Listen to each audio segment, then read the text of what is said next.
Como hemos dicho, esta oración se rezaba en los concilios de Toledo y también en el Concilio Vaticano II. Y de algún modo era la humildad de los presentes de decir, bueno, ilumínanos, que no nos equivoquemos por los caminos de sospechamos nuestros, y que es importante la libertad interior. Esta mañana vamos a tratar un tema, que es el tema séptimo. Ya hemos dicho que esto que se está diciendo aquí en dirección espiritual, al final nos pidió don José Ignacio que lo hiciésemos en una especie de folleto, que se hizo uno en el 2005, es este. Este se hizo para toda la diócesis en el 2005, sobre la dirección espiritual, en general, para toda la diócesis, se tituló El acompañamiento y el acompañante espiritual. Entonces, ¿no? Haremos algo similar, nos dijo que al terminar las exposiciones, ¿no? Esta mañana vamos a ver lo que yo clasifiqué en temas, el tema séptimo, pero habrá dos sectores del tema séptimo, que es, primero veremos globalmente el tema séptimo, que es la hoja que tienen ahí, pero después, dentro de ese tema, sacaremos en otras hojas que están aquí, que se repartirán después, el discernimiento espiritual en el Papa Francisco. Y yo, pues bueno, he fotocopiado todo lo posible el texto para que lo tengamos delante. Pero además es que es un ejercicio de dirección espiritual, eso. Porque se trata de ver cómo se discierne las motivaciones adecuadas y no adecuadas de una persona determinada. Son unos ejemplos que los seguimos, pero es muy interesante. Además, yo haré una relación entre eso y la psicoterapia, es decir, la psicoterapia como terapia de relación por conversación. Ha tenido una historia, diremos sintéticamente su historia, ¿no? Entonces es la propuesta cristiana, cómo se interrelaciona con la propuesta de la psicología. Es decir, hasta dónde llega y hasta dónde no llega. Las propuestas de las terapias, sobre todo hablaremos de la tercera generación en terapias racional-emotivas, ¿no? Por ejemplo. Entonces, sí que es interesante sacar en conclusión, a raíz del texto, yo lo que quiero es, in situ, que en el texto se ve cómo las verdades teologales, no la fe, esperanza, caridad, sino cómo actúan como motivos o no motivos del sujeto, y cómo los estados anímicos del sujeto dependen de las verdades que ha interiorizado. Y lo vamos a hacer in situ, o sea, en el texto. Eso es lo que vamos a hacer. Eso es un modo práctico de comprender la dinámica interna del discernimiento. Por lo tanto, vamos a hacer esta que es el compestus generalis del tema. Vamos a ver, es el tema 7. Veis que ahí tiene un título intencionado, que es el siguiente: Contenido, tareas y metodología en la dirección espiritual. ¿Por qué está contenido? En la historia de la psicoterapia, las primeras generaciones, después del psicoanálisis y después que se intervinieron, por ejemplo, la Gestalt u otros campos, introdujeron un tipo de dialogar que Víctor Frank, por ejemplo, se criticó. Es decir, no ibas al asunto sobre el que versamos, sino vas sobre sectores diríamos, anímicos, como para bajar los niveles emocionales de una persona, pero no respondes a las cuestiones de fondo. Entonces, contenido significa que aunque unas veces directamente y otras indirectamente, el misterio de Jesús tiene que estar en esa conversación, pero no formalmente. No es que eres un piadoso que enseguida sacas los temas formales religiosos, sino sabes traducirlo a categorías antropológicas, a categorías reales. Por ejemplo, vamos a sacar algún ejemplo. Autoestima. Podemos estudiarla en la psicología, cómo el hombre adquiere la autoestima, los diversos. Pero hay un equilibrio en la autoestima. ¿Y qué aporta el cristianismo a la autoestima? ¿Qué fundamentos tiene en el cristianismo? Otro ejemplo, por ejemplo, la libertad. Otro ejemplo es atentos a las terapias que no estudian la decisión, estudian las motivaciones, pero no la decisión. Tú me puedes motivar, me puedes estimular, me puedes poner incentivos, pero yo decido. Ese es el cuerpo libre del hombre. Esos son terapias más modernas, siempre estuvieron, ¿no? Siempre estuvieron, pero estaban más marginadas, ¿no? Diríamos dentro del panorama de las terapias. Entonces, el contenido siempre debe estar en la conversación, que no es una relación de ayuda solo, es una relación de ayuda en el misterio de Cristo, ¿no? Entonces, resulta que cualquier sector de la persona tienes que encuadrarlo sin decirlo a lo mejor, sin utilizar los términos religiosos, en la interpretación que se hace. Por ejemplo, los conflictos. Pues bueno, vas a la psicología y recoges gestión de conflictos. Pero el cristianismo te dice un poco más. Transformación de los conflictos. Nosotros esto lo hemos utilizado en las comunidades religiosas, por ejemplo. Hay estas tensiones de conflicto, no solo en la gestión, la transformación. Y eso es la moderna psicología, por ejemplo, la psicología positiva, que es transformar las adversidades en ventajas de crecimiento. Pero es todas las terceras generaciones de psicoterapia. Entonces, por eso está el contenido, ¿eh? Cuidado porque no derivar a un tipo de diálogo. Víctor Frank lo tiene una crítica a eso. Víctor Frank es el movimiento de la logoterapia que ha fallecido ya, ¿no? Dice, es un poco, bien, van a sectores de la persona, bien, consabidos, ¿no? Bien, entonces hay 3 puntos que este tema tiene: contenido, tareas y metodología. Esto es importante, la metodología, para distinguir en metodología qué es la metodología formativa de los medios y de las técnicas y de la tecnología formativa. Cuidado, son campos distintos. Entonces, yo tengo que asumir bien la metodología del misterio de Cristo. Tengo que asumir bien y eso tenemos 21 siglos de experiencia sobre cómo se interioriza el misterio de Jesús. También digo lo de que dijimos al principio de estas sesiones, que es, nosotros no nos podemos considerar, solo por haber leído esto, preparados para la dirección espiritual. Nadie se puede dedicar a la dirección espiritual si no conoce 2 sectores, que son el campo que es la vida espiritual en sí mismo, que te lo puede dar la teología espiritual, pero, un momento, eso es un nivel, sino cómo se asimila, cómo se apropia, qué procesos tiene el hombre, que eso sí que lo tenemos ahí, por ejemplo, en el caso de Francisco, de esos 2. Entonces, lo que aquí hacemos es enumerar sectores que uno debe tener, pero yo creo que hay que desarrollarlos después. Uno no puede hacer un cursillo acelerado y creerse ya en esto. No, hombre. Primero porque categorizas muchas veces campos interiores de la persona. Por ejemplo, yo ahora vengo de uno y pues una persona me ha dicho a otro, son escrúpulos. Un momento. La reacción de la conciencia de todas no son escrúpulos, ¿eh? Hay que identificar bien el objetivo, ¿no? No puedes, y en este sentido diremos algunos consejos. Tú no puedes utilizar palabras fuertes porque tú no tienes la diagnosis perfecta. No puedes decir que es un bipolar. Un momento. El ser humano también tiene bipolaridades y no es un trastorno. O es un complejo. Es decir, que debemos distinguir. Se dice que la inteligencia es distinguir sutilmente las cosas y unirlas íntimamente. Cuidado con categorizar en la dirección espiritual. Pues yo tengo un complejo de inferioridad, porque ¿qué diferencia hay entre sentirse inferior y complejo de inferioridad? Ese concepto está en una determinada corriente de psicología. Vamos a ver, y cómo eso se le criticó. No todo es... Aunque yo me sienta inferior, no es complejo, cuidado. El concepto complejo es otra cosa.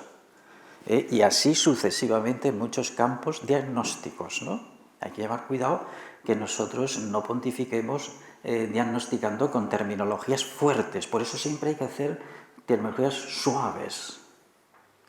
Es decir, la inquietud de la conciencia No escrúpulos, vamos a ver, veamos si conductualmente son escrúpulos o no, pero no categorice. Bueno, pues vamos a ver por encima el tema para pasar, a mí me interesa más el segundo, porque es ya más aplicativo, diríamos, en el estudio. Dice ahí la introducción: para lograr cuanto hemos dicho resumidamente de la dirección es preciso que los encuentros personales tengan unos contenidos dinámicos del misterio de Cristo en la persona del director y en la dirigido. Esa sería la tesis de esta cuestión. Pero yo ya digo que no se trata que formalmente lo digas. No, el piadoso no nos interesa. Es decir, porque es que tú estés en las categorías y hagas la síntesis de fe y cultura en las categorías concretas de la vida del hombre. Es decir, libertad, decisión, afectividad. Por ejemplo, el campo de la afectividad. Pues eso hay que hacer una buena diagnosis. ¿Qué condiciones tú no puedes formar en afectividad si no conocemos la naturaleza dinámica dentro de la persona de la afectividad? ¿Qué dimensiones tiene la afectividad? ¿Con qué factores de la personalidad está relacionada? Para entonces educar, para entonces formar, ¿no? Bien, entonces esta es la tesis, es decir, los encuentros personales tengan unos contenidos dinámicos. O sea que nosotros no es un servicio ajeno al misterio, sin necesidad, digo y repito muchas veces, porque unos tienen los términos y otros las realidades. O sea, los que nos interesan son las realidades. En los estudios es muy importante saber distinguir las terminologías. De siglos distintos hay terminologías, pero si se refieren a la misma realidad, debemos tenerla bien. Dice ahí: se realicen unas tareas y funciones, por ello es muy sensato que descubramos tales contenidos y tales tareas. Bien. Cuando llegamos al término funciones, en el cristianismo está al servicio del ser de las cosas. Las funciones no pueden hipertrofiarse y los medios y las técnicas no se pueden hipertrofiar de la meta. Están a su servicio y es decir, las funciones tú puedes adiestrar muy bien en escucha, en atención, toda la teoría de Rogers o de Kharkov, en la que quieras. Pero esto está al servicio del misterio de Cristo. Vamos a ver, ¿eso cómo se traduce? Es decir, que las funciones, eso son funciones, pero el contenido es el misterio de Jesús, ¿no? Que el hombre lo interiorice, lo apropie. Bien, después tenemos, dice ahí, dinamismo, itinerario, proceso y etapas de la dirección espiritual. Y se trata de lo siguiente: independientemente de dónde empieza el dirigido a dirigirse o a preguntar o a tratar, tú mentalmente sí que tienes un itinerario en general del misterio de Cristo, de cómo deben asumirlo las personas. Aunque tú a él no se lo digas. Lo que pasa es que tú detectas dónde está.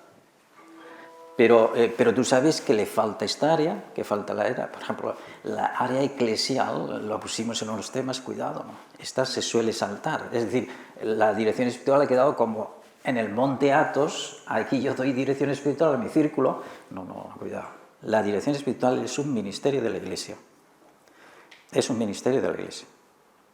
Que la dirige es la Iglesia. Lo tuvimos en el tema primero y en otros. Cuando eso se pierde de vista, es decir, y tienes un cuadro objetivo. La dirección espiritual tiene un cuadro objetivo, no son subjetividades.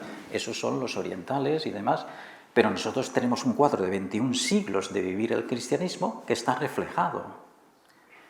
Por ejemplo, ¿cómo trato los defectos? Pues eso está reflejado en los santos. Tengo que ir a verlo. He mencionado antes los escrúpulos. Tengo que ir a Teresita de Lisieux, tengo que ir a Teresa de Jesús, tengo que ir a San Ignacio, que tienen sobre los escrúpulos. Ellos han avanzado hasta donde han avanzado, pero tendremos que ir a otros campos. Entonces hay unos elementos objetivos, no que tú te inventas. No puede ser, hombre. Estás al servicio del misterio de Cristo, que es objetivo. Lo que hace es que el sujeto lo tiene que interiorizar, ¿no? Entonces, siempre hay un cuadro que tú sabes los pasos que debe dar una alma para acercarse a Dios, vivir plenamente el misterio de Jesús. Y entonces ves dónde está en ese momento. En la historia de estas cuestiones se han hecho clasificaciones, primero, descriptivas. Cuidado, son descriptivas. No dicen el ser de la cuestión, sino describen. Y ahí tenéis un texto de un documento, que lo tenéis abajo, de la Congregación para el Clero, que es el sacerdote, confesor y director espiritual. Tiene 2 apartados, ese documento, que es como confesor y como director espiritual. Si os dais cuenta, entráis en el texto y son descripciones, diríamos, bueno, de descripción. Dice, por ejemplo, momento inicial, después momento de progreso y momento de... En rigor le está trayendo en la cabeza el pseudo Dionisio, que hace de una parte inicial de progreso y de perfección.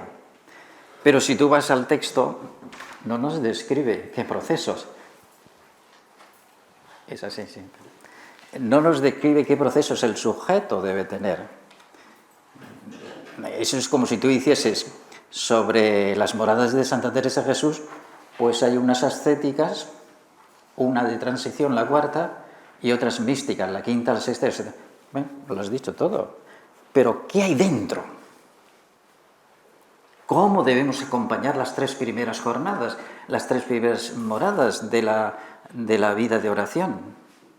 ¿Qué sucede ahí?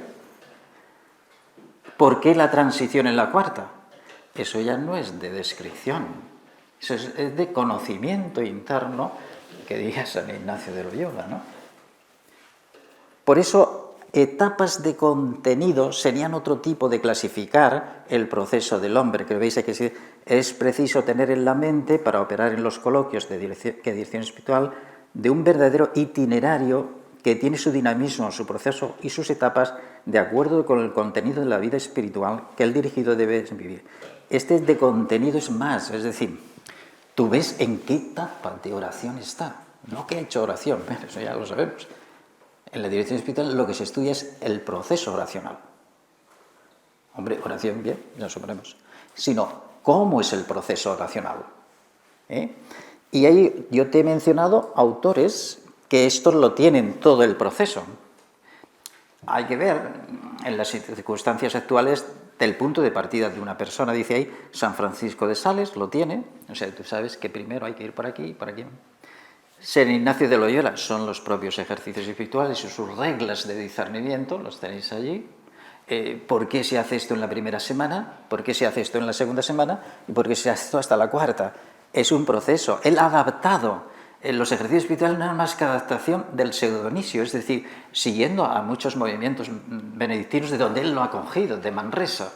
Es decir, primero tenemos que ver el alejamiento de la persona, segundo, que empiece a contemplar a Cristo, después que pase por la pasión para unirse y la resurrección. Esos son los caminos que pone, diríamos, San Ignacio.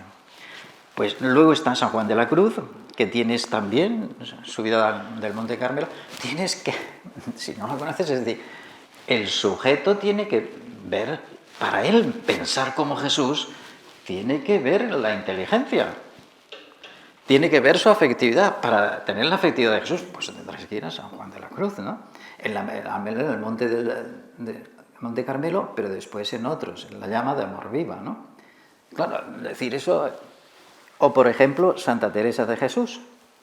Pues tú tienes que ir al camino de perfección y tienes que ir a la vida incluso, la obra vida, pero sobre todo las moradas. Y segundo, tienes que tener una visión de Teresa de Jesús, que Teresa de Jesús, la oración no es un ejercicio. Cuidado. La oración es toda la vida cristiana. Porque la oración marca el tono con que yo me relaciono con Dios. El nivel de relación con Dios. Y está clasificado, o sea que tú llegas a las moradas y ves si esta persona avanza o no avanza. Por ejemplo, para vivir la resurrección de Jesucristo tendrás que ir a las últimas moradas, ¿no? Antes lo sabe, lo piensa, lo dice, pero otra es la vivencia de Cristo resucitado. Bien. Entonces ahí hay 2 formas de clasificar esto, descriptivas y de contenido. Y después ahí hay una cosa que se dice punto de partida de una dirección espiritual, ¿no? Bueno, hay que tomarlo con amore ma non troppo, con suavidad, que consiste en lo siguiente. No se puede hacer, a lo mejor es que cuando se coge la dirección de una persona decir que hay que hacer un relato de todo lo que ha hecho en otra dirección espiritual. A lo mejor sí basta. ¿Por qué? Porque las partes está el todo.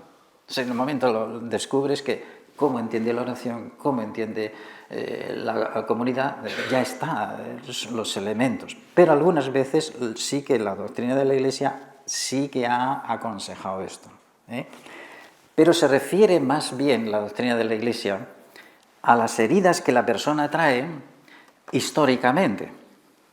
O sea, que tiene heridas de infancia o de otros campos y que lo que hay que hacer es realmente reapropiarse de esas heridas, reorganizar los fundamentos para la vida. Pero eso se puede hacer.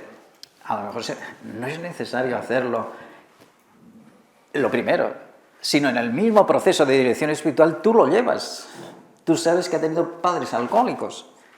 Sabes que la identidad psicosexual, según el modelo de madre y ha tenido, tú te das cuenta, pero no hace falta que tú empieces aquí un tratamiento directo, sino que porque hay unas vías que se llaman vías indirectas de resolver un problema.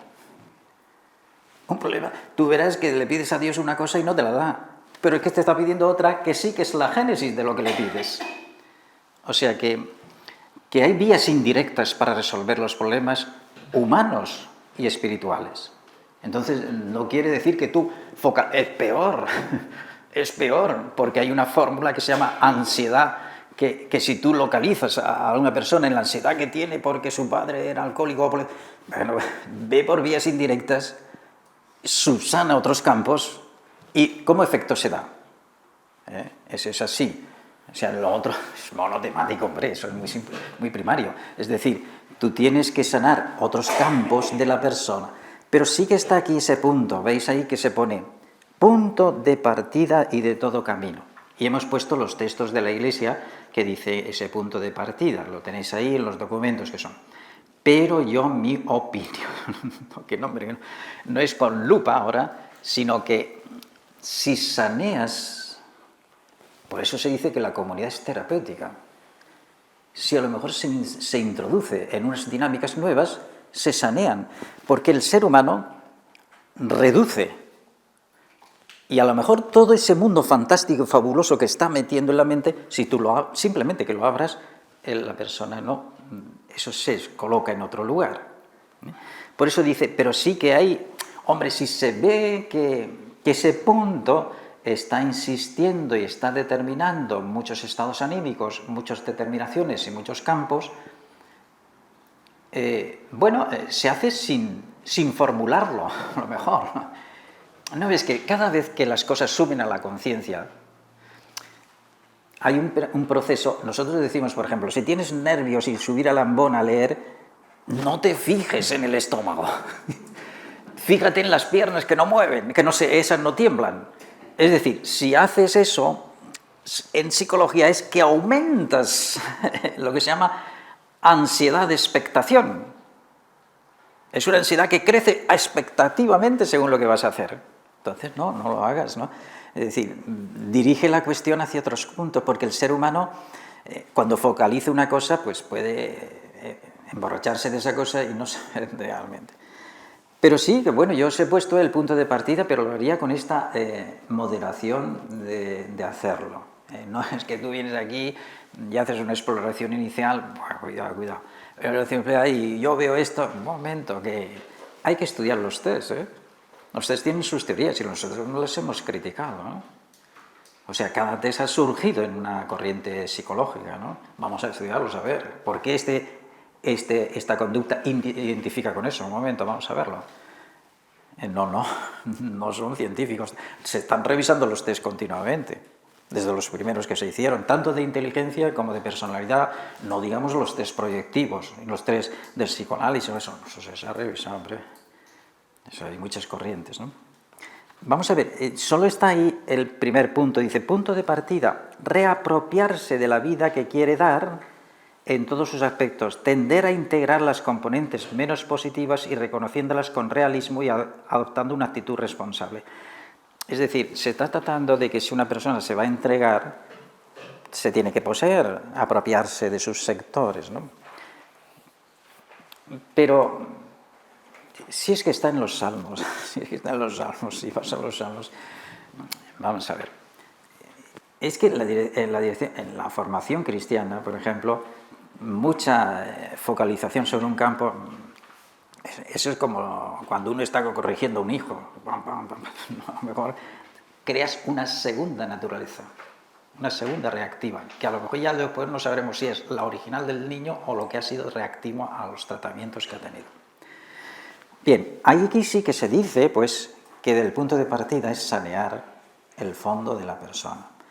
Eso es cierto, pero el problema es la prudencia y los modos de hacerlo, ¿no? Ahí tenéis, dice, se aconseja y se considera oportuno iniciar la dirección espiritual con una relectura de la vida.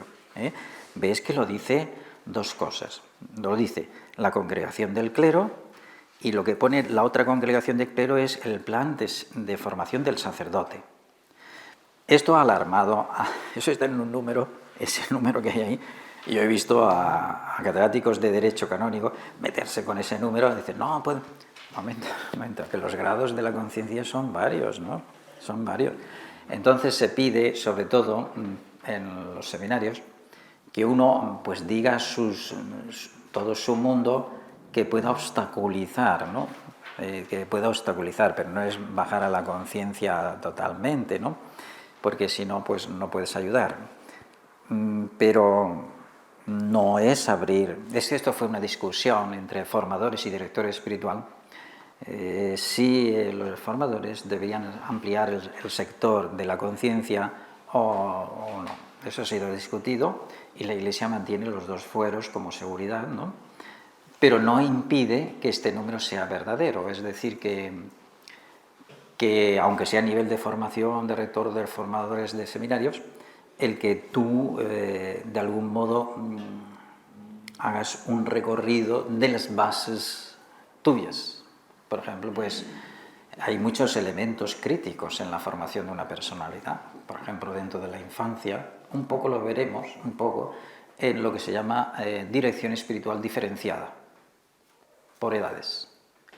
O sea, hay que saber que aunque tú digas, es que un niño pequeño, bueno, no, si nosotros entramos en las bases de ambiente que crea sobre el niño pequeño, ¿no? O sea, que es cosa de los padres. Bueno, pero ahí tenéis que se suele hacer una relectura de la vida.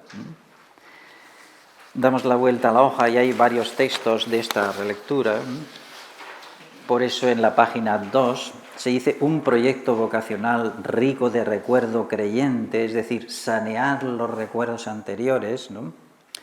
Yo el caso más evidente es de una mujer homosexual que está publicado en la Central Catequista Salesiana, pero yo ya creo que, no sé si está fuera de catálogo, y el decano me pidió, dice, di mi opinión sobre este estudio.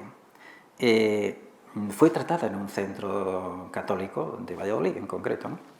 Y sí que se estudia, como ella habla y ella cuenta, ¿no?, los pasos que ha dado para salir, la figura de su madre, la figura de su padre y por qué todas estas cosas, ¿no?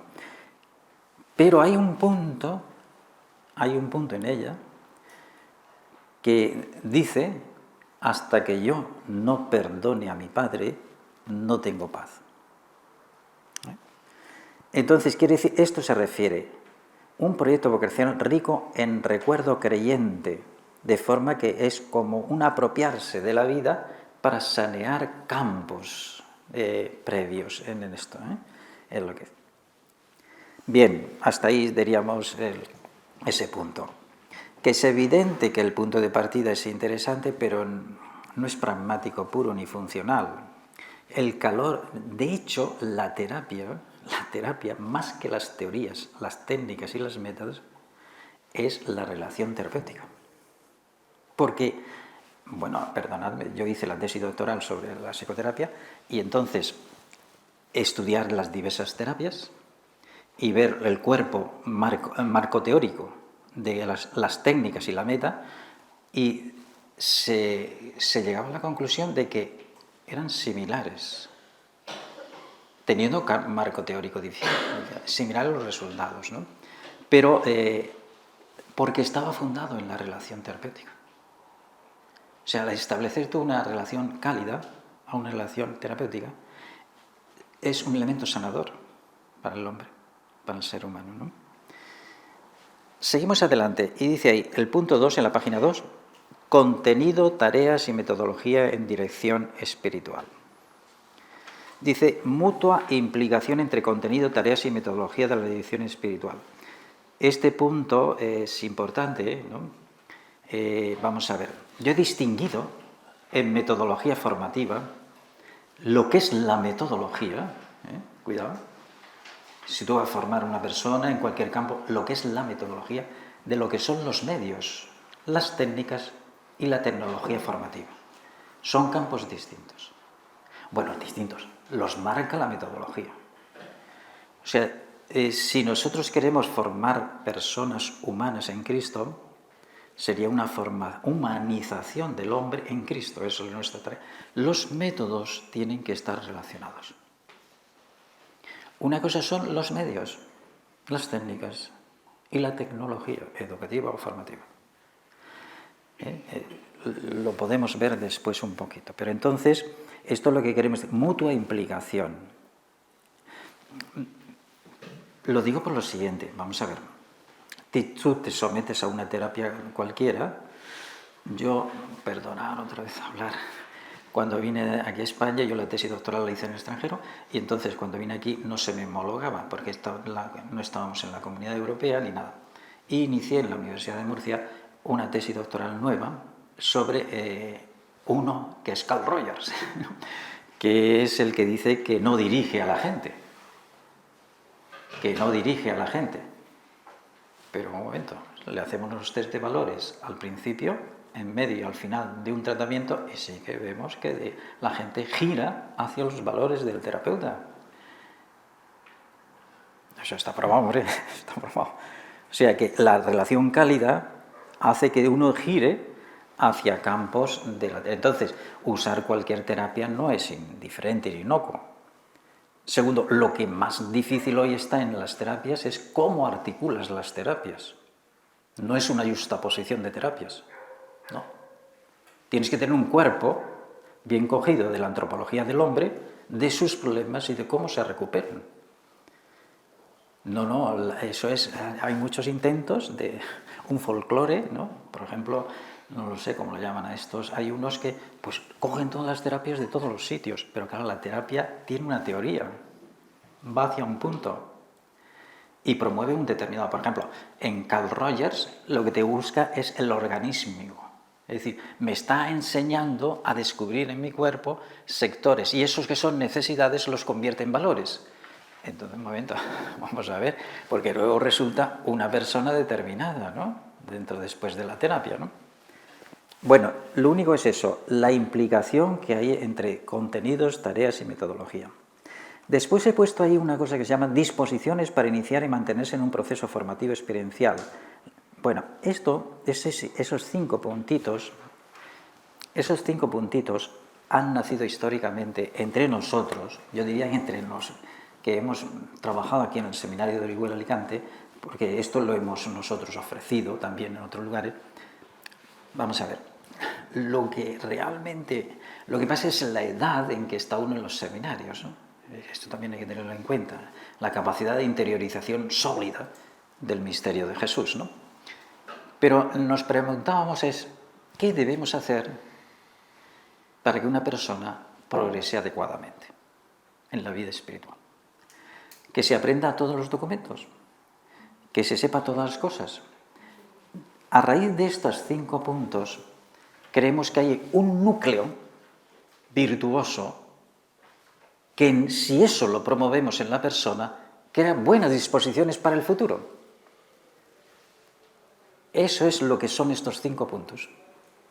O sea, son un núcleo que toca, diríamos, la persona que se llama en psicología básica, de donde él tomará determinaciones si estas cualificaciones virtuosas las tiene.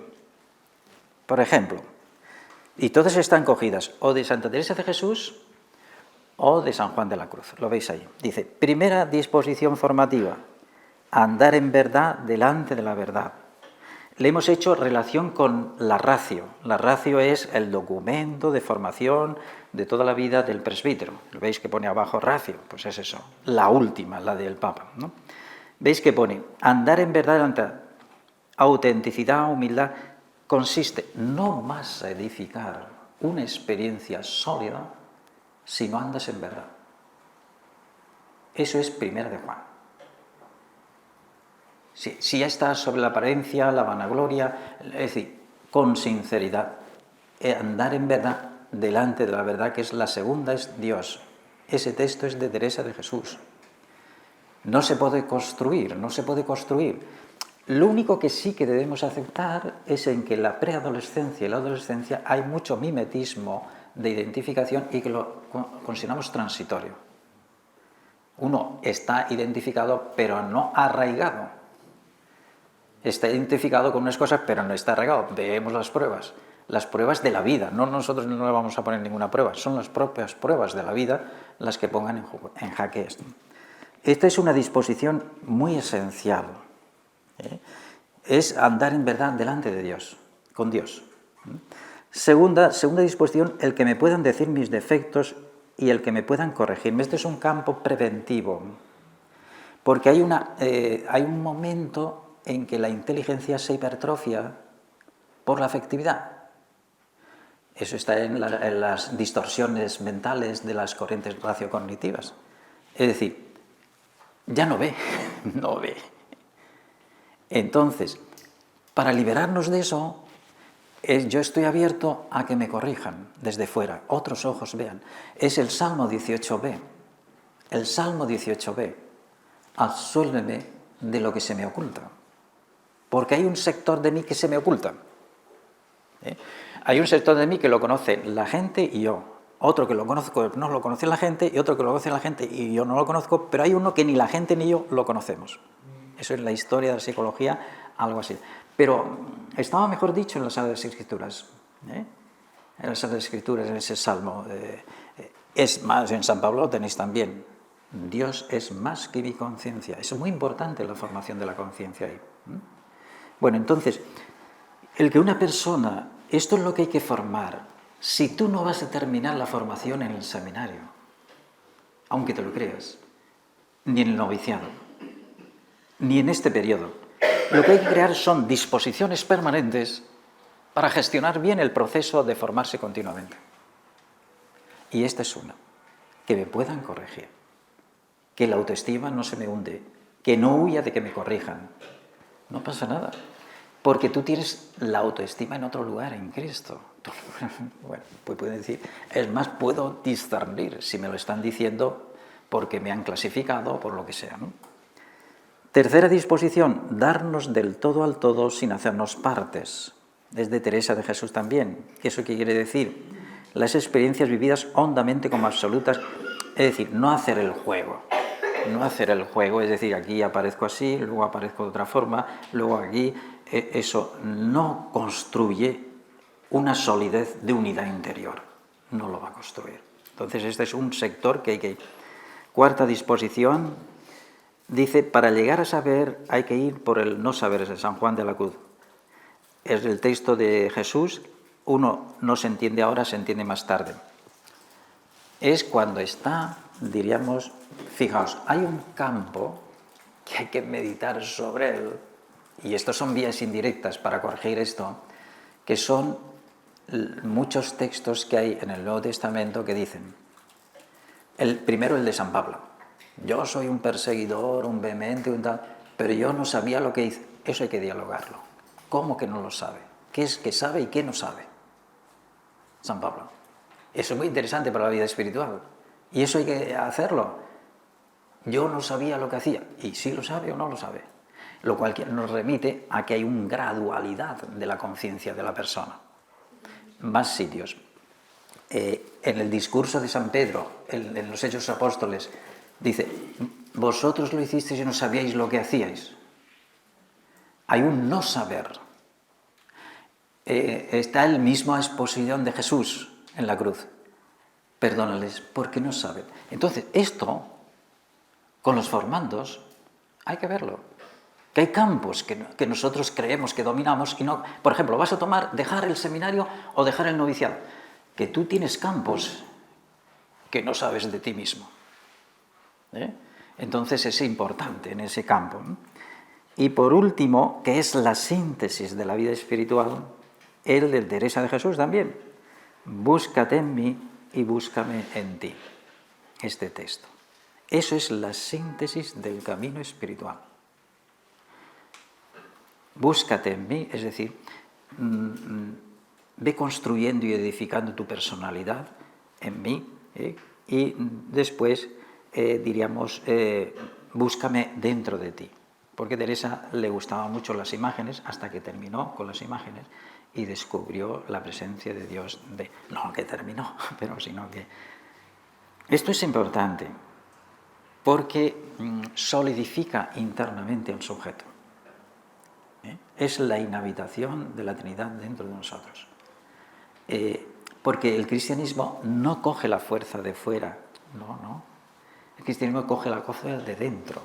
Vendremos y haremos morada en él.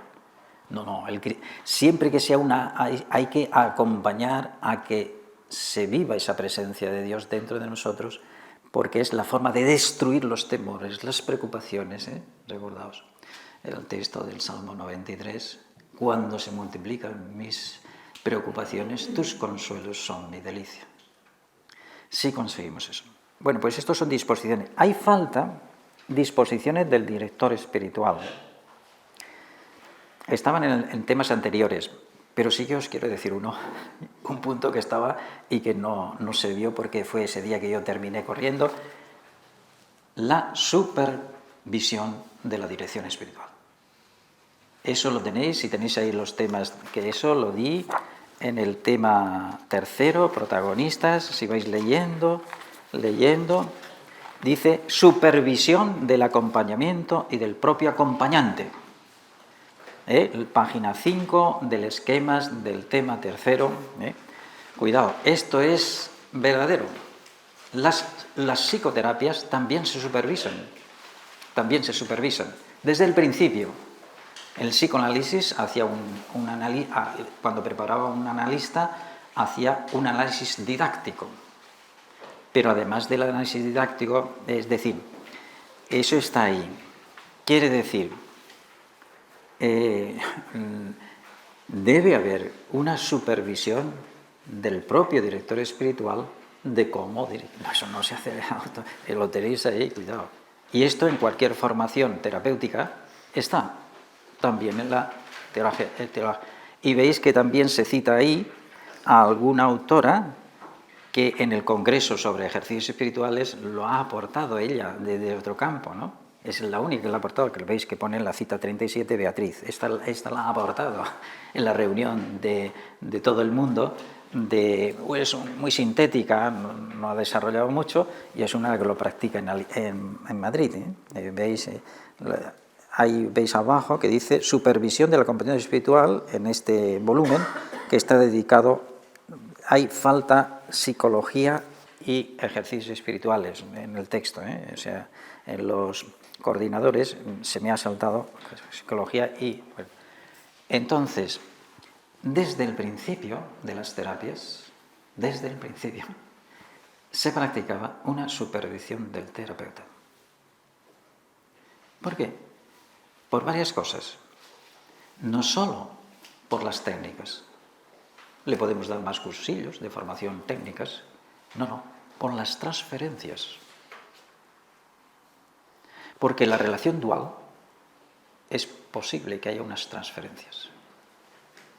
Entonces, necesitamos contrastar. Lo que yo diría en esto de la supervisión, una graduatoria. Lo tenéis ahí todo el texto. Esto ha recibido diversos nombres, lo tenéis ahí. Se llama supervisión, se llama verificación, se llama interdisciplinaridad, análisis didáctico, análisis controlado. Es decir, o sea, ciencia exacta, la psicología toda no es. Son hipótesis, muchas de ellas. De hecho, la historia de la psicología y de la psicoterapia es la sucesión de paradigmas explicativos del hombre. La única realidad es el hombre. La psicología, eso intento, pero fijaos, si empezáis la psicología en el siglo XIX y seguís adelante, veis que se van sucediendo. Psicoanálisis, estructuralismo, comportamentismo, funcionalismo, psicología humanística, etc. ¿Qué pasa aquí? Que no se tiene totalmente la realidad que se estudia.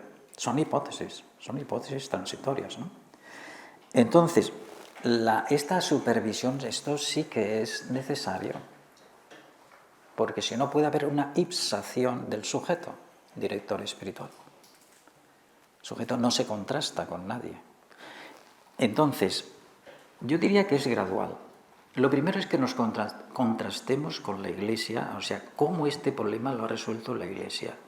Específico, no en general, sino específico. He dicho, los defectos que tienen los demás, qué consejos estoy yo dando en las comunidades cuando aparecen defectos en la superiora o en cualquier cosa. ¿Qué consejos estoy yo dando? Voy a ver cómo esto se ha resuelto históricamente en el cristianismo, ¿no? Para ver quiénes son los... para nosotros, por ejemplo, que estamos aquí, hay un documento que se llama el Memorial al Concilio de Trento, del 1551, de San Juan de Ávila, que es un contraste sobre dar leyes y dar cosas y dar orientaciones, tú di todo lo que quieras. Pero ese documento dice que cambia en la Iglesia. Pero tienes más documentos de santos. Entonces, por lo menos este contraste es necesario. El contraste de ver cómo yo estoy entendiendo el misterio de Jesús. Eso que San Pablo dice en Efesios. Mirad, así entiendo yo el misterio de Jesús. Bueno, pues ese es un punto que no está aquí y que estaba en el tema tercero, que yo creo que debéis de leerlo. Todo lo que esto quería decir. Bueno, seguimos adelante y llegamos al punto central de la dirección espiritual. Ahí pone contemporaneidad de Cristo.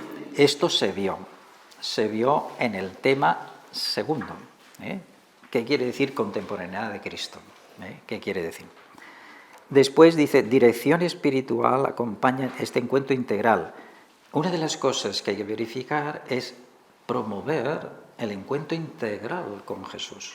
El encuentro integral en dos campos integrales. Un Jesús integral y una afección en el sujeto que lo vive integral. Es decir, que implique la inteligencia, la afectividad y la voluntad y la conducta. Tenéis ahí, en Deus Caritas Es, tenéis, al final, lo tenéis en parte. Pero lo tiene en Spes-Salvi, cuando habla de que la fe debe performativa, la fe debe fecundar todos los sectores de la personalidad.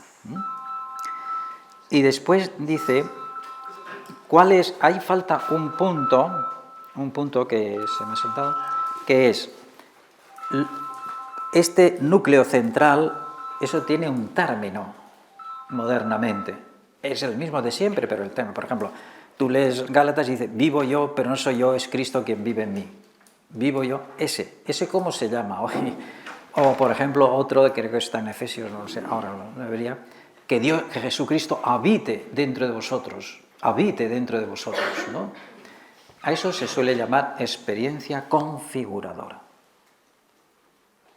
Si este motor poco a poco no se instala, la experiencia configuradora de una persona, lo que lo configura, cómo reacciona, cómo interpreta, cómo evangélicamente toma posiciones, si eso tarda tiempo. Normalmente en los procesos juveniles no se consigue nada más que una identificación inicial. Eso tiene que pasar de la identificación a la identidad, que son dos campos distintos, cercanos. Identificación y identidad, y debe pasar al arraigo, que eso está en Filipenses. Cristo arraigue. ¿Y eso cómo lo sabemos? Lo sabemos por las conductas más simples. No es que vamos a pedirle aquí el arraigo, sino la prueba de la vida. O sea, cómo reacciona con esta cuestión, que lo vamos a ver en la segunda parte. Vamos a ver en la segunda parte. Entonces eso se llama experiencia configuradora. Podría darse en una persona que ha ido que la experiencia configuradora no corresponde a su vocación. No debía ser. Podría estar en un monasterio y uno tiene una experiencia configuradora fuera del monasterio. ¿Cómo lo sabemos? Pues sí que lo sabemos. O sea, lo sabemos por las conductas, actitudes. Decían los americanos que no se miden los valores de una persona por las manifestaciones, sino dónde empleas el dinero y el tiempo. Eso dicen los americanos. Cuando se hacen los estudios de los valores, tú puedes decir aquí que yo soy, un momento, ¿en qué empleas el tiempo y el dinero? Uno de los modos que ellos tienen de identificar, porque si no, claro, todo sería muy bonito. Valores verbalizados son reales. No. Un momento, una cosa son valores verbalizados y otros interiorizados. Y los queremos ver en la prueba. Eso lo decimos nosotros a las nuevas fundaciones dentro de la Iglesia. Al principio son todos jóvenes, ¿sí? Y nosotros decimos, no con malicia, por favor. Bueno, veremos cómo menciona la tercera edad ahí. Cuando lleguen a la tercera edad, ¿qué recursos tienen para manejar la situación? Que esas están las congregaciones más antiguas, en la tercera edad. Es decir, vamos a comprobar, diríamos. Bueno, seguimos ahí, dice la interioridad cristiana como configuración. Hay ahí una cosa que dice potencias, facultades y dimensiones de la interioridad. Es lo mismo. Históricamente, si vas al catecismos primeros o vas a los clásicos, te hablan de potencias del alma, ¿no? Que son la inteligencia, la voluntad y la memoria. También se llaman facultades, pero eso en psicología no está. En psicología lo que se estudian son los actos intelectuales, pero no la facultad intelectual. O los actos decisorios, pero no la capacidad de decidir, la voluntad. Eso es que la psicología es una ciencia joven y tiene los complejos. Ahora ya no tanto, ya eso se ha pasado, ¿no? Pero han tenido complejos. Y entonces, como las facultades no las ves, ellos solo miden los actos, ¿no? Nosotros creemos que si hay un acto, alguien lo podrá hacer, ¿no? Ahí hay más campos. De hecho, esas estructuras son las que utiliza San Juan de la Cruz o San Ignacio de Loyola en los ejercicios. Él habla de la meditación de las tres potencias. Pues eso, memoria, inteligencia y voluntad. Lo que pasa es que los dos santos, tanto San Juan de la Cruz como San Ignacio de Loyola, recogen la doctrina común de la Iglesia en ese momento, pero un momento, no, es que hay una discusión. ¿Y dónde está la afectividad? Podemos crear otra. Ahí hemos tenido discusiones. Sabéis que del Sagrado Corazón de Jesús, un promotor de él, no es de Estados Unidos, alemán, pero que se marchó a Estados Unidos, él defendía una facultad de la afectividad. Decimos, no, es que lo que ha pasado desde Kant para acá es que la voluntad se ha reducido a decidir cosas. La propia voluntad tiene la dimensión afectiva. Eso está en los clásicos mejores. Es decir, pues de hecho me conmuevo por mi voluntad.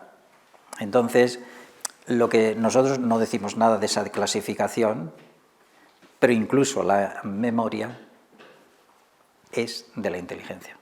Cuidado. En algunos autores no se considera una facultad. Santo Tomás de Aquino, por ejemplo. ¿Por qué? Porque cuando yo percibo, grabo, y percibo mundo sensorial y mundo intelectual. Lo que pasa es que para entendernos, seguimos hablando de memoria, como memoria como un sector, y de hecho la investigación, la psicología empieza en la psicología de la memoria, ¿no? Vale, perfecto. Pero si tú analizas la memoria, solo son percepciones sensoriales, los perros y las percepciones abstractas en el hombre. Ese sector de potencias, página 3, es donde debe encarnarse Cristo. Y aquí es donde empezamos a conectar con las psicoterapias. Fijaos que lo he puesto en la página 3. Suscitar la mente de Cristo, que es de Corintios, y que es, aquí no está desarrollado ni nada, Generalmente yo pienso que en el problema actual que nosotros estamos viviendo, el problema es más hondo. Es de regeneración de las estructuras profundas del hombre. Porque bueno, no puedes luchar con una espada y cortar. La eutanasia la cortas, tú córtala, saldrá por otro sitio. Es decir, si no regeneras los fondos de la persona, cómo esa persona piensa, decide y demás, no has regenerado nada. Se te saldrá por otro sitio, y eso lo estamos viendo, se suceden y serán otros. Entonces, el cristianismo sí que quiere una regeneración del hombre y regenera sus facultades o potencias, que son la mente de Cristo. Esto es interesante estudiar. ¿Qué es la mente de Jesús? Vamos a ver. ¿Qué es la mente de Jesús? En 1 Corintios. Es Cristo crucificado, pero no vamos a entrar. ¿Qué problemas tenían los corintios? ¿Y por qué utiliza esto San Pablo? Tenían problemas prácticos. Se habían hecho grupos. Estaban en la Eucaristía también, grupos. Y dicen, no tenéis la mente de Cristo. El problema es sacar, ¿y qué es la mente de Cristo? Cristo crucificado, es decir, no hizo alarde de su categoría de Dios. Es decir, los criterios de clasificar a las personas entre vosotros en vuestra comunidad no valen. Le dice San Pablo, no valen. Así no podéis clasificar a las personas. Eso no es la mente de Cristo. Después están los sentimientos de Cristo.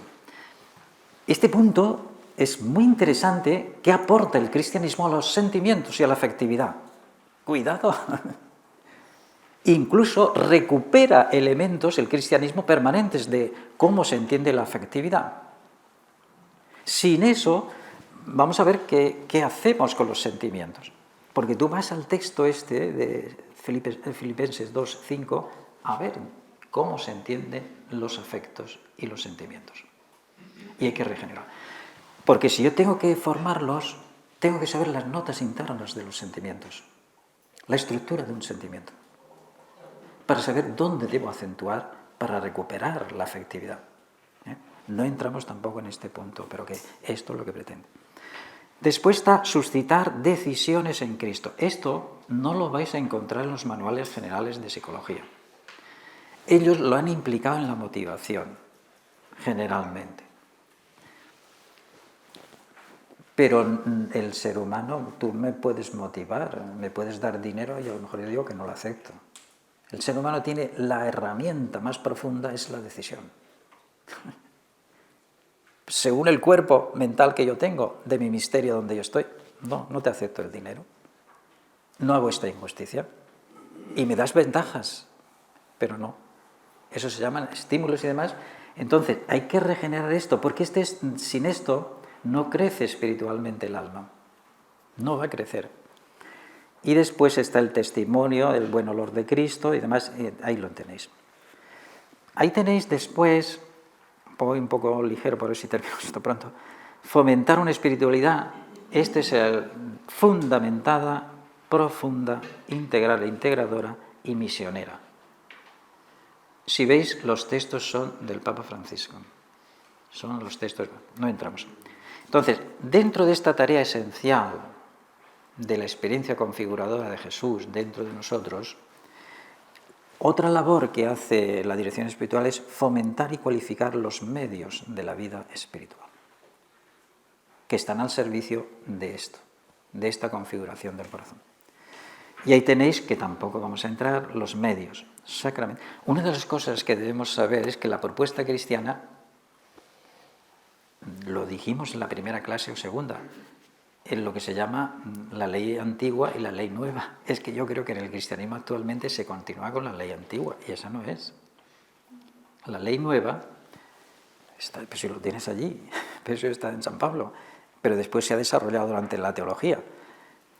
La ley, y es el que utiliza San Juan de Ávila en el Concilio de Trento. La ley nueva no solo te dice lo que debes hacer, sino que te ayuda a hacer lo que te dice. Esa es. Os daré un corazón nuevo.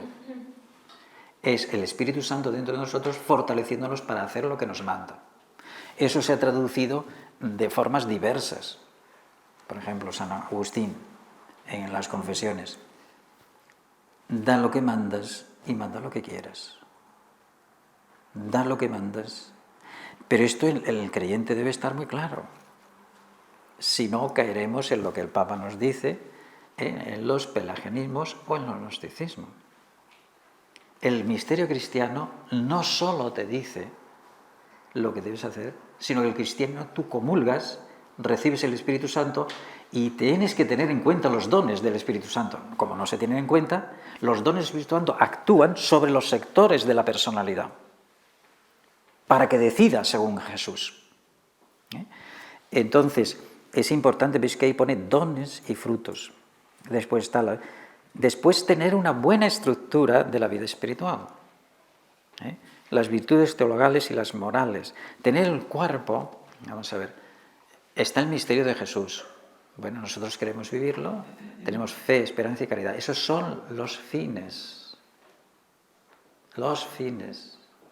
Pero la estructura espiritual tú tienes que tener los medios para esos fines, que son las virtudes morales. Sin esas tú no puedes.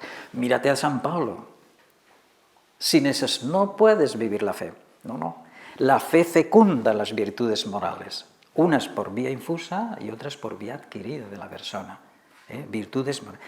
Tienes que tener un cuerpo de virtudes que hay que promocionar en el otro, si no, se ha quedado en idealismo puro la formación espiritual. Lo hemos dicho muchísimas veces, es decir,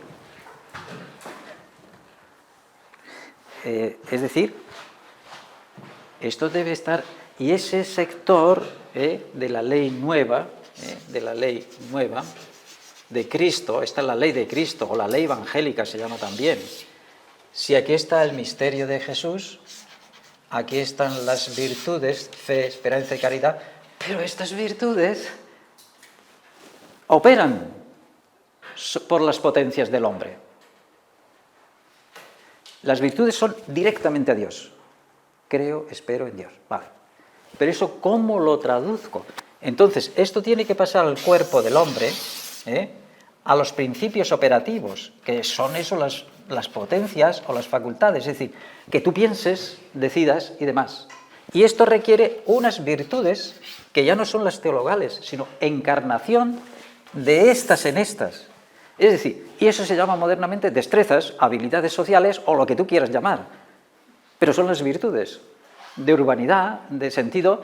Le podemos llamar términos. Hay discontinuos, es de Kharkov, de un psicólogo discípulo de Carl Rogers, de destrezas. Pero diríamos, si no encarnas el espíritu en esas operatividades, eso se llaman principios operativos próximos, bueno, te has quedado ahí. De la ley nueva, del misterio de Jesús, el misterio de Jesús no solo te indica lo que debes hacer. El misterio de Jesús te ayuda a hacer lo que te indica. Entonces, si tú no conoces bien los dones del Espíritu Santo, cómo actúan en el pensar, en el decidir, en los sectores, no estás en el cristianismo. Simplemente has cogido una ideología y te has metido en el cristianismo.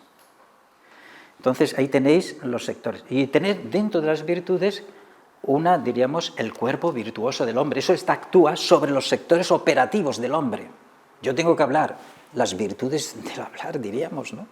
Las virtudes de relacionarme. Vamos a imaginar que das un taller de oración. ¿Y qué das de taller de oración?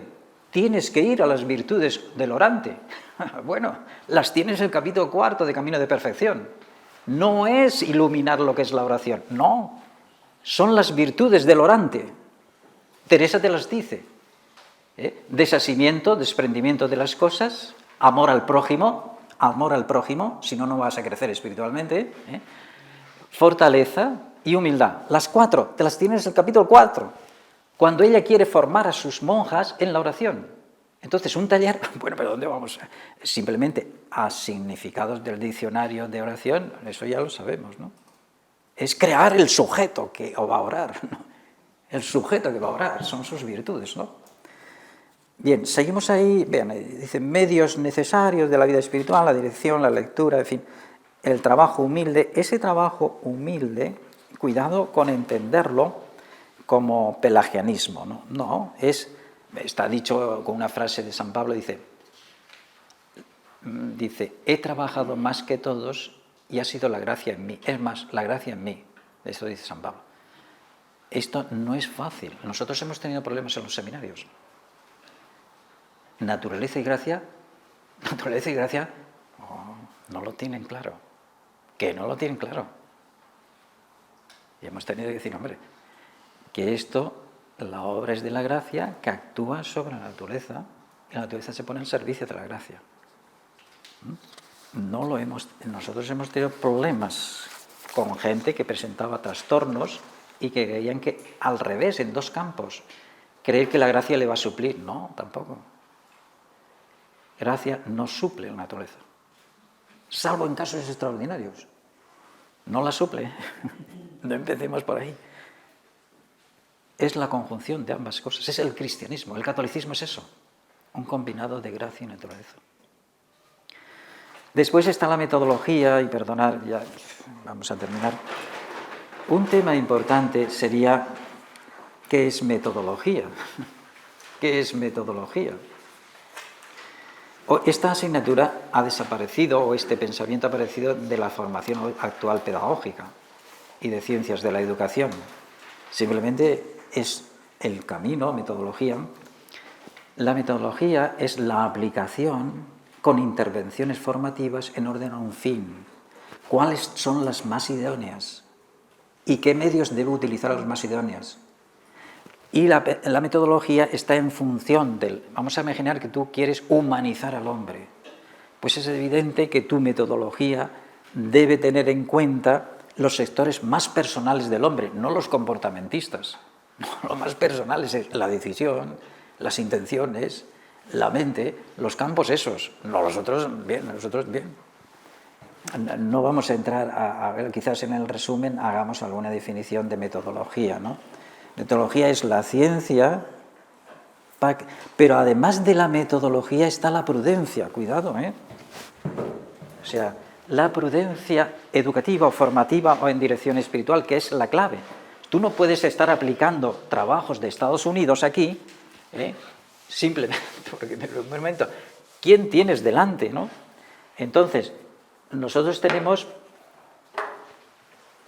que si tú tienes aquí, pues, cualquier cosa, la oración, ¿no? Bueno, tienes la teología dogmática, o cual sí, que te puede decir alguna cosa. La teología moral, te dice una cosa. Incluso la teología moral y la teología espiritual, que van bajando de nivel, de concreción. Pero encima de todo, aquí está la prudencia del formador, esto, porque, bueno, tú no eres deductivo, no puedes aplicar. O sea, vamos a ver si tienes delante los mismos casos. Lo he dicho antes, cuando tú vas y dices, no, es que tienen escrúpulos. Un momento, tú los deduces, ¿no? Vamos a ver las conductas, a ver si corresponden o no. Entonces, de hecho, la ciencia aplicativa es esto, la prudencia. Yo tengo los datos, pero de eso hemos hecho muchas cosas. Hay investigaciones que tú coges la investigación y sacas, un momento, vamos a ver esta investigación, qué grupo utilizó, cómo fue, qué cosas podemos sostener, ¿no? Entonces, es la prudencia. Por eso digo que de las virtudes del cuerpo virtuoso hay que saber las virtudes esenciales, incluso en el proceso evolutivo. O sea, si estamos en la infancia, ¿qué virtudes hay que desarrollar? Que son bases. No podremos desarrollar la decisión, a lo mejor, pero desarrollamos las bases de la decisión. Persona, para decidirse, tiene que tener pacificado y habituado su mundo interior de tendencias. Esa es la primera, la templanza y sus hijas. Claro, si esa no la tienes, tú sigues. Pero y dentro de las virtudes debe ser quién da la unidad a todas las virtudes. Es interesante, no es aquí el momento, la tesis de San Agustín. Ordo amoris es la virtud, la definición. Esa es la definición de San Agustín, es ordenar el amor, los amores. Vas a Santo Tomás, y Santo Tomás, lo que pasa es que Santo Tomás habla de hábito, es un aspecto del ordo amoris, es un hábito. Pero si tú diríamos, si no ordenas los núcleos, es imposible. Estás ahí, venga, bombardeando con evangelio, pero no hay orden receptivo, ¿no? Bueno, perdonad, ya terminamos. Funciones las tenéis ahí agrupadas. Las funciones están agrupadas, ¿veis ahí? Acogida y escucha, sembrar, educar y formar, otro sector, disponer, sostener y exhortar, el crecimiento, iluminar y discernir. Y esto de discernir, que ahí pone cristiano, es lo que vamos a ver en el segundo momento. Bien, y después hay aquí cosas que uno se puede encontrar en la dirección espiritual. Pues dice lo que se llaman transiciones, momentos críticos y crisis de la vida humana espiritual. Ahí los tenéis. No están ahí desarrollados, son algunos principios. Una de las cosas que debes tener es que el sujeto, la persona con que estás hablando, está en una fase determinada del proceso vital. Y eso hay que saberlo. Es decir,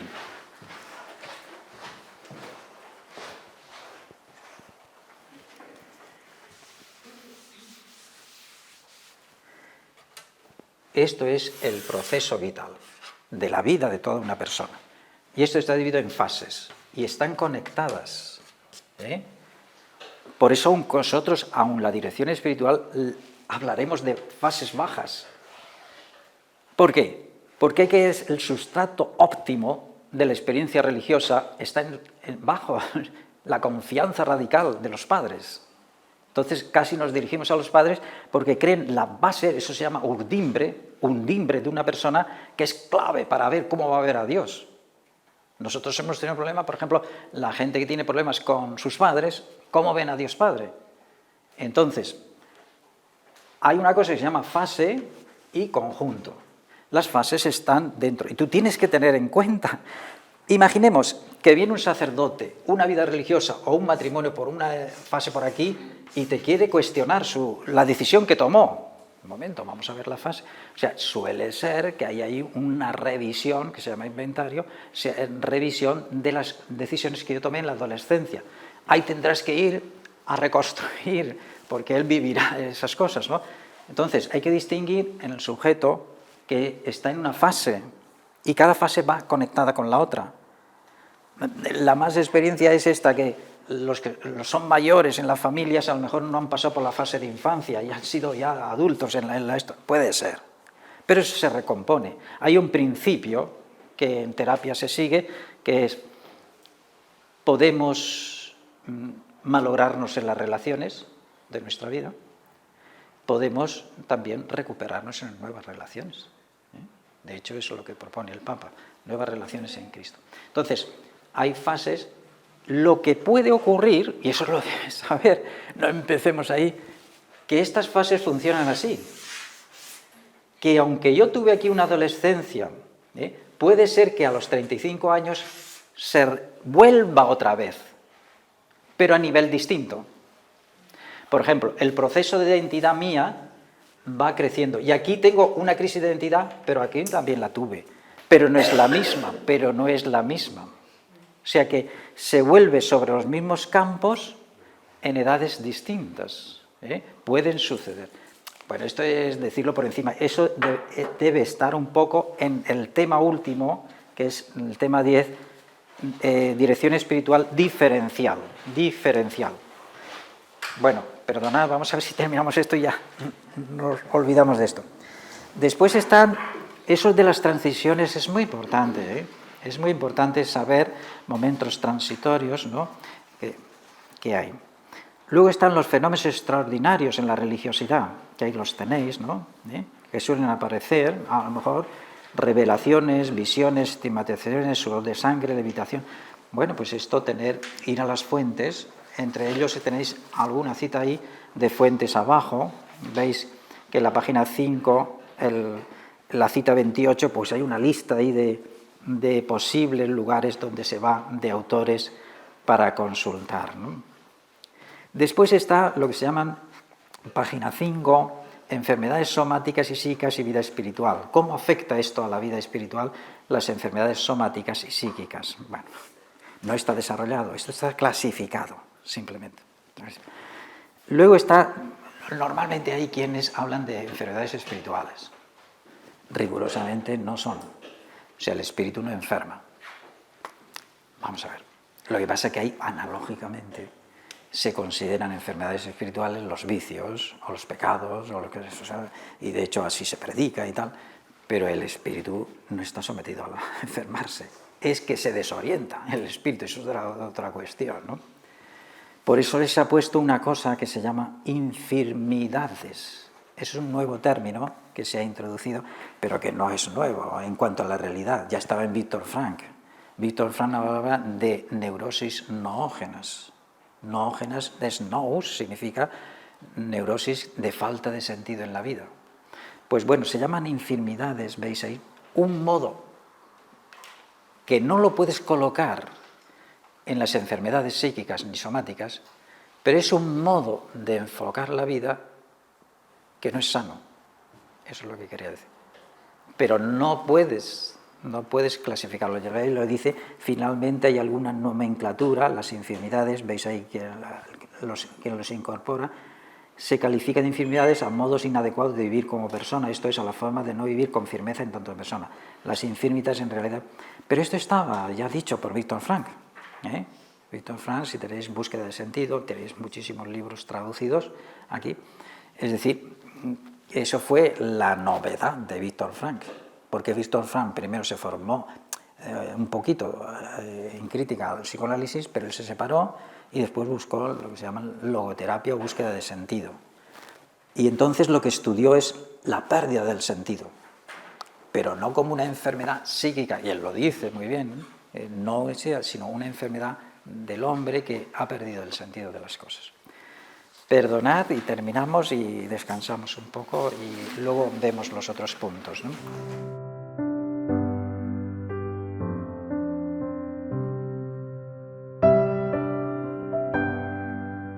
Tres últimas hojas está ahí esto. Pero no es del jesuita tampoco. Es de un benedictino. Es de un benedictino que el jesuita recoge. Cuidado, no. Hombre, citamos al jesuita porque es el libro más... Pero el libro de donde se ha sacado esto es muy hermoso. Es este. La esposa y la iglesia. Es del benedictino. La esposa y la iglesia. Es el Apocalipsis. Es el Apocalipsis. Y la esposa y la iglesia. Es Bernier o Birner es el autor de eso. Entonces, ese autor es el que dice, si la esposa, nosotros que estamos dentro de la esposa, podríamos tener la mayor corrupción en la iglesia, que es la mundanidad espiritual. Más que la moral. Fijaos lo que decía ya. Más que la mundanidad moral es la espiritual. Y allí está descrito.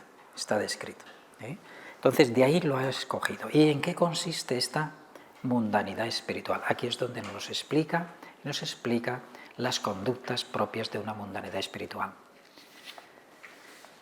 Vamos a ir leyendo algo de ella. El número 93 dice, la mundanidad espiritual se esconde detrás de apariencias de religiosidad e incluso de amor a la Iglesia. Es buscar en lugar de la gloria de Dios la gloria humana y el bien. Esto sí que nos tenemos que someter a la historia y que nos contradigan. Cuando nosotros nos queremos imponer sobre la realidad, debemos trabajarnos. No sea que sea nuestra vanidad y nuestra vana gloria vana. Si te contradicen, acepta y no lo sobrenaturalices demasiado. Si alguien te corrige, cuidado. No te vayas por los... que sí, es que nos perseguirán siempre. No, un momento. Es bueno escuchar que te corrijan. No lo sobrenaturalices demasiado. Es decir, nos corrigen porque nos persiguen. No te persigue nadie. Te precisan. Entonces, suele ser eso, vana gloria vana, pero en las cosas espirituales. Vana gloria en la pastoral, en las cosas del espíritu. A eso se refiere en el Papa. Seguimos ahí leyendo. Dice, es un modo sutil de buscar sus propios intereses y no los de Cristo. Esto está en otro lugar, que para sanear a un agente de pastoral hay que sanearle una cosa. El Papa está en otro lugar, no lo tengo aquí cogido, pero bueno, no os puedo decir. La realización personal que es. Si tú buscas la realización personal utilizando lo religioso, no es bueno. Entonces, la realización personal es siempre salir de sí mismo. Siempre salir de sí mismo. Entonces, ahí Teréis dice, es transportar mi proceso de realización a lo religioso. O sea, utilizo lo religioso a mi servicio de realización personal. Está en otro texto, y ese sí que lo pusimos para sanear a los evangelizadores, es decir, no utilizar a Jesús ni la evangelización y todas las contradicciones que te hagan, que no te ponen, que no te sientan, que te puentean, acéptalo, que es un modo de constatar que te mueves por motivaciones adecuadas. Que te mueves por motivaciones adecuadas. Bien, después veis que el 94, que ya lo pusimos antes, ¿veis? Viene del Gnosticismo. Bien, seguimos ahí para ir a la descripción. Vamos al número 95 y dice, también puede traducirse en diversas formas de mostrarse a sí mismo en una densa vida social. Ahí dice, la descripción, número 95. Dice, es dominar el espacio de la Iglesia. Es dominar el espacio de la Iglesia. Dice, en algunos hay un cuidado ostentoso de la liturgia, de la doctrina o del prestigio de la Iglesia, pero sin preocuparles que el Evangelio tenga una real inserción en el pueblo de Dios y en las necesidades concretas de la historia. Así, la vida de la Iglesia se convierte en una pieza de museo. Estoy en el número 95, al principio, 95, de la mundanidad espiritual. Creo que lo tenéis, ¿no? No sé. Es que la mía... Primera descripción. Fijaos, por eso no hay que hacer una liturgia adolescencial. Tú no eres el líder de la liturgia. No, cuidado, cuidado. Es Jesucristo. Cuidado. No sea acaso que te retroalimente en la liturgia. Y acepta las contradicciones que te puedan venir en la liturgia. Acéptalas. Dice, otros, la misma mundanidad espiritual se esconde detrás de una fascinación por mostrar conquistas sociales y políticas. O sea, uno cuenta, toda esta parroquia tiene esto y tal, o en una vanagloria ligada a la gestión de asuntos prácticos. Vanagloria de asuntos prácticos. O en un embeleso por las dinámicas de autoayuda y de realización autorreferencial. Hay que cuidar con esto. Ya hicimos una crítica. En la historia de la edición espiritual, si recordáis allí, decimos evaluación de la relación de ayuda. Evaluación de la relación de ayuda. Cuando es autorreferencial. Cuando es una hipertrofia del yo. Pero un momento. El cristianismo propone otras cosas, ¿no? También puede traducirse en diversas formas de mostrarse a sí mismo en una densa vida social llena de salidas, reuniones, cenas y recepciones. O bien se despliega en un funcionalismo empresarial, cargado de estadísticas, planificaciones, evaluaciones, donde el principal beneficiario no es el pueblo de Dios, sino la Iglesia como organización. Bueno, seguimos. Esta es hasta aquí, luego queda la no a la guerra entre nosotros. Una vez visto esto, el Papa nos ha puesto las motivaciones verdaderas y adecuadas. Las tenéis en la parte siguiente, que pone ahí motivaciones adecuadas para los evangelizadores de espíritu. ¿Qué son evangelizadores con espíritu? Y ahí los tenéis. Estas motivaciones, si veis, son las siguientes. La primera, si vais al número 264, el encuentro personal con el amor de Jesús que nos salva. Esa es la primera, dice el Papa, motivación para evangelizar, es el amor de Jesús que hemos recibido y esas experiencias.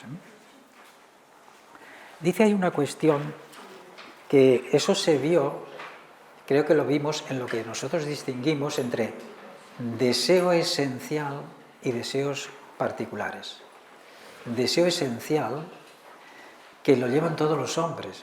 Y lo que quiere el Papa ahí en los números tanto 264 y 65 es que lo que llevamos ya los hombres tienen necesidad de eso. Eso es lo que tenemos ahí. Seguimos saltándonos mucho de esto, dice.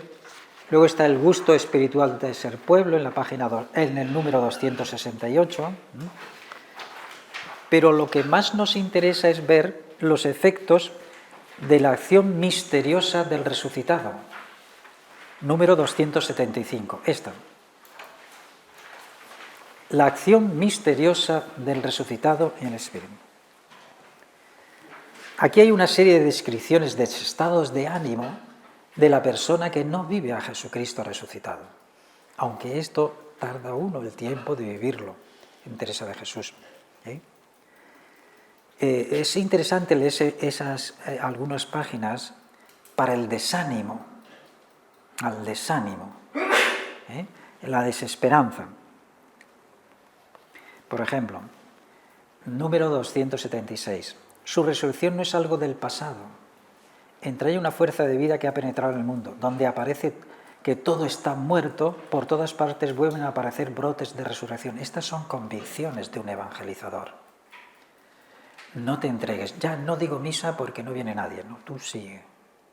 Como los misioneros en Japón. No va nadie, pero tú sigue. O sea, no es esto no es. Hay que seguir. Dice, ¿verdad que muchas veces parece que Dios no existiera? Vemos injusticias, maldades, indiferencias, crueldades que no ceden. Pero también es cierto que en medio de la oscuridad siempre comienza a brotar algo nuevo, que tarde o temprano produce un fruto. En un campo, si os dais cuenta, son figuras para sanar al evangelizador.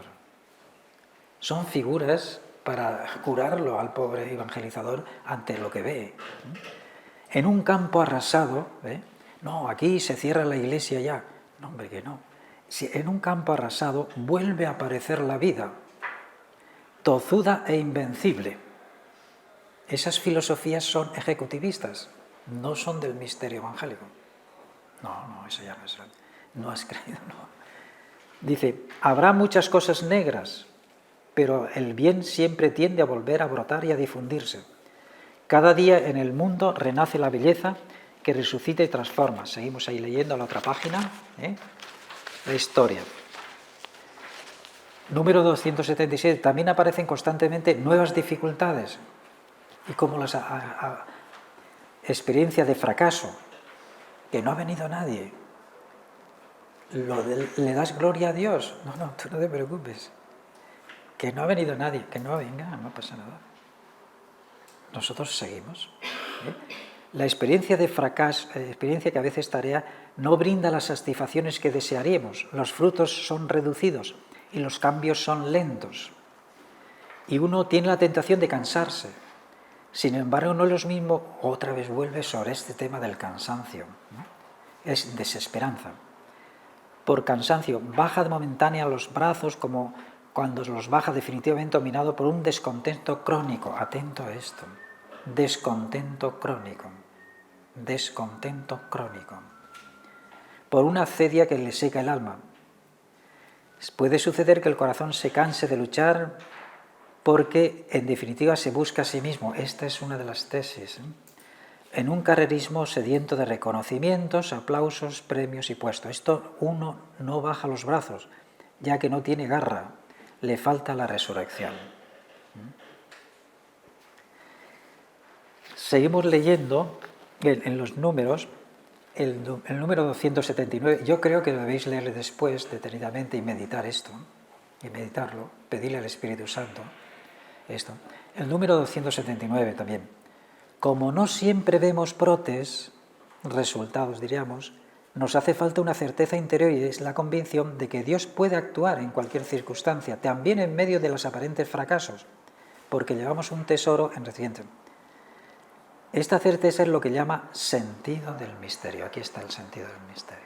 este ha perdido el sentido, no cree ya en el misterio, no cree en el misterio.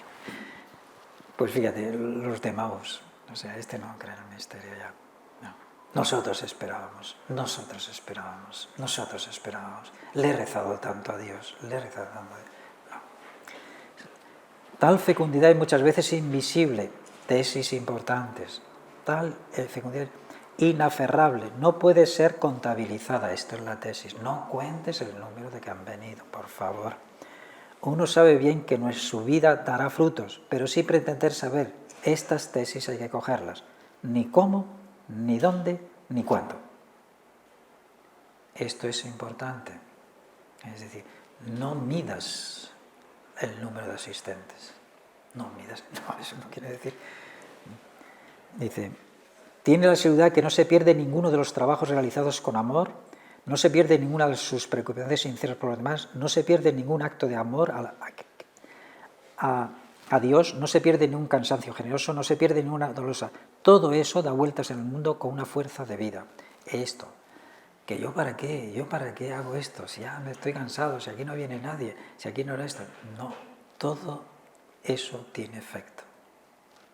Sigue leyendo ahí, dice, a veces nos parece que nuestra tarea no ha logrado ningún resultado, pero la misión no es un negocio. Atentos a esto, la misión no es un negocio, ni un proyecto empresarial, no es esto.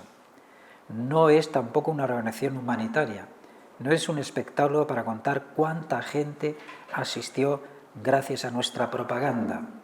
Es algo mucho más profundo que escapa a toda medida. Yo creo que hay que reflexionar sobre estos puntos. Son, diríamos, anticuerpos del evangelizador. Anticuerpos a los estados de ánimo que le viene al evangelizador. Le queda otro que es la fuerza misionera de la intercesión, pero vamos a saltar porque quiero ir ya a la última parte, que es esta. La última parte, veis que ahí pone ahí algunas notas de santidad en el mundo actual. Eso es el otro documento, el Gaudete Exsultate. Es el Gaudete Exsultate.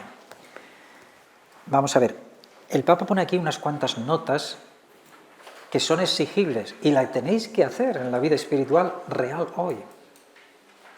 Hay más, dice el Papa, pero ahí las circunstancias en que estamos se requieren este tipo de personas. Entonces, además del estándar, de lo de siempre se dice en la vida espiritual, estas hay que subrayarlas. Estas hay que subrayarlas. Dice ahí, dentro del marco de la santidad que nos propone la bienaventuranza y Mateo, quisiera recoger algunas notas o expresiones que a mi juicio no deben faltar para entender el estilo de vida que el Señor nos llama. No te olvides de estas. Son las claves. Ahora veréis cómo está en la misma tesis de que según vives, resistes. No tendré...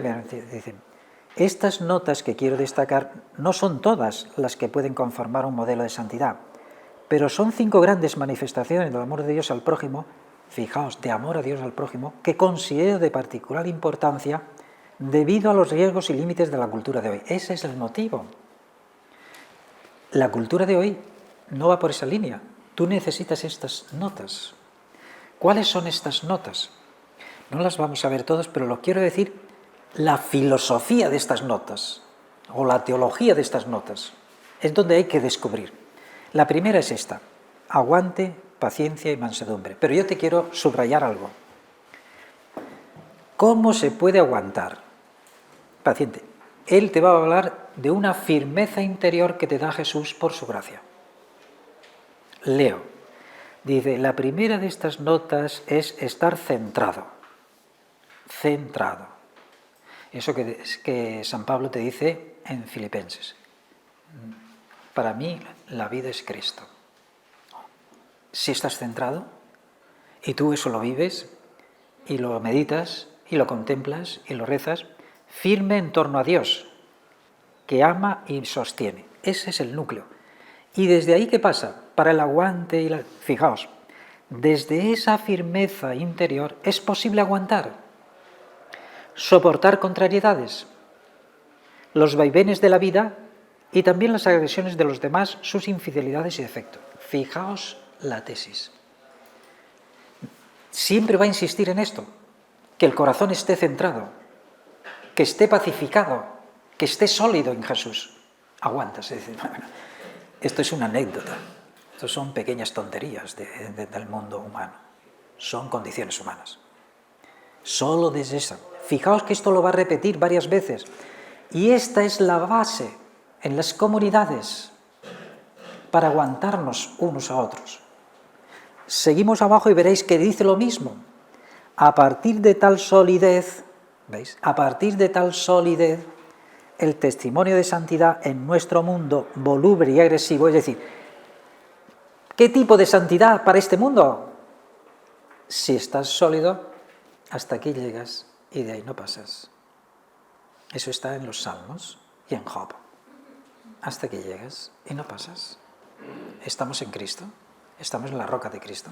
Dice, está hecho de paciencia y constancia en el bien. Después veis, a no dejarse vencer, pero vamos otra vez a esta firmeza. Es interesante eso.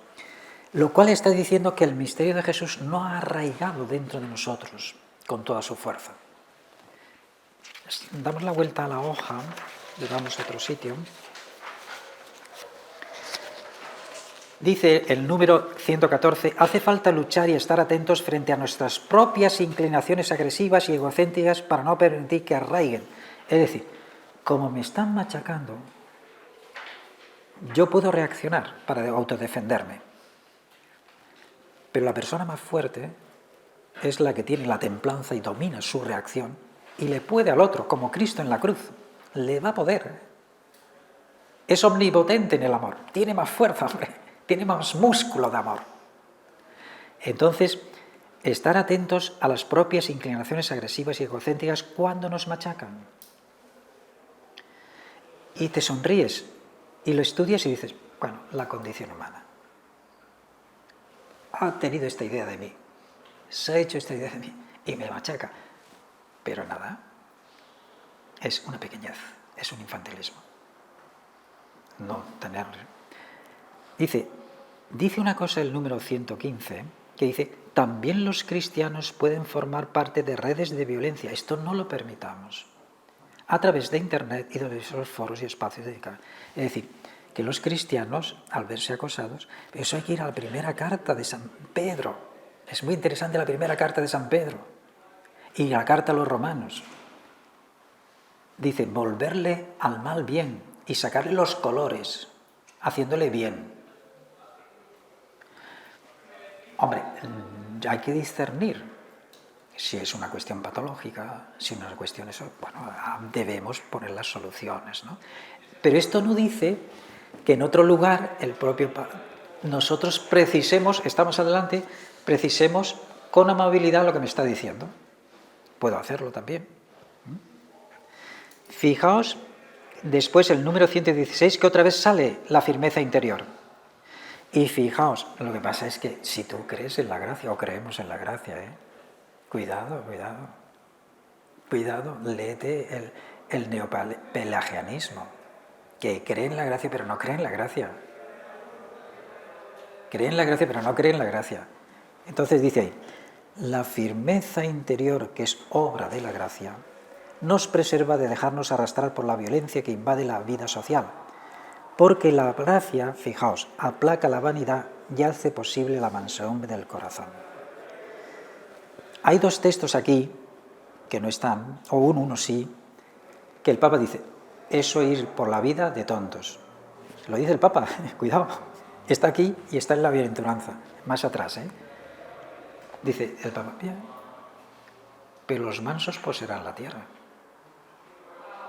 Es interesante, dice, eso se llaman vacunas. Porque lo primero que llegues por ahí te van a decir, no, si no se puede ir por la vida, hombre. ¿Dónde está eso? Vamos a ver si lo... Bueno, hay otra cuestión intermedio que es que este capítulo es la humildad. Pero la humildad no se adquiere sino en las pruebas de humillación. Vamos a ver cómo reaccionas. Ahí es donde te quiero ver. O nos queremos ver, cuando te humillan. Tú tienes tal seguridad en ti, firmeza interior, que mi autoestima no la destruyes. no me la destruyes. No puedes, no puedes. Entonces, dice un principio que en vida espiritual tenéis que tener en cuenta. La humildad no arraiga si uno no acepta las humillaciones. Pero ahí es cuando llega ese pensamiento que dice él, ahora no lo tengo aquí, bueno, lo puedo decir, que si piensas así, la gente dirá que eres un tonto. Vamos a ver, lo tienes en un número. Vamos a ver. Es interesante leerlo porque eso es bueno oírlo, verbalizarlo. Que ya sé que me pueden decir tonto, pero es muy fuerte, porque no ha bajado por el tobogán de la violencia contra el otro. Vamos a ver, esto está en un texto. Leo el texto, está en 2 lugares, y eso hay que leerlo para decir, bueno, el Papa ha previsto también esta vacuna.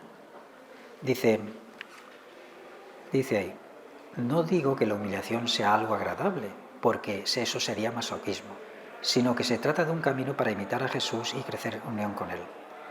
Esto no se entiende naturalmente, y el mundo se burla de semejante propuesta. Vamos a otro lugar, a las bienaventuranzas del propio Papa, y también lo desarrolla más, esto de que el mundo... Dice, la mansedumbre es otra expresión de la pobreza interior de quien deposita su confianza solo en Dios. De hecho, en la Biblia suele ser, dices, alguien podría objetar, aquí está, si soy manso, pensarán que soy necio, que soy tonto o débil. Es que es débil. No, tiene más músculo que tú, pero otro tipo de músculo. Soy débil. Y dice el Papa, tal vez sea así, pero dejemos que los demás piensen esto. Es mejor ser siempre mansos y se cumplirán nuestros mayores anhelos. Los mansos poseerán la tierra. Y es verdad. Esto es verdad. Cuidado con esta bienaventuranza. Es decir, verán cumplidas en sus vidas las promesas de Dios, porque los mansos, más allá de lo que digan las circunstancias, esperan en el Señor. Y los que esperan en el Señor poseerán la tierra y gozarán de inmensa paz. Además, el Señor confía en ellos. Bueno, pues esto era un poco la tesis que yo he querido dar con... Lo siento que esté en varias fotocopias por este error mío, pero debéis estudiar esto, ¿no? Para discernir conductas, Es decir, es un modo, y es eso, se nota que en todo hay una verdad que no se está viviendo del misterio de Jesús. Bueno, con esto terminamos. El próximo día yo daré la última charla, que es la 10ª. Luego vendrá otro sacerdote de Madrid para dar la entrevista en dirección espiritual. Eso será la última, pero yo la última, la 10, la doy yo, que es el próximo. Lo que pasa es que el próximo día es Todos los Santos, ¿no? Pasará al otro día. ¿De qué hablaremos en el próximo día? Es la dirección espiritual diferencial. Según las edades, según las vocaciones y según las personalidades. Tampoco vamos a decir todo el desarrollo, sino vamos a decir cuadros de pensamiento. Eso es el tema dirección espiritual diferencial. Los intentos que ha habido de diferenciar a las personas, ahí mezclaremos algo de psicología y de la teología espiritual, es decir, ¿qué ha dicho la psicología para diferenciar a las personas? ¿Qué decimos nosotros sobre esas diferencias que hay? Tú me aplicas los test y me diferencias, pero un momento, y los mecanismos de mis motivaciones y el mecanismo de mis anhelos y mis convicciones y mis creencias también me diferencio, ¿no? Yo puedo manejar una depresión de forma distinta según tenga yo mis creencias y mis cosas, ¿no? Pues el próximo día pues hablaremos de la dirección espiritual diferencial. Lo dejamos aquí ya. Venga.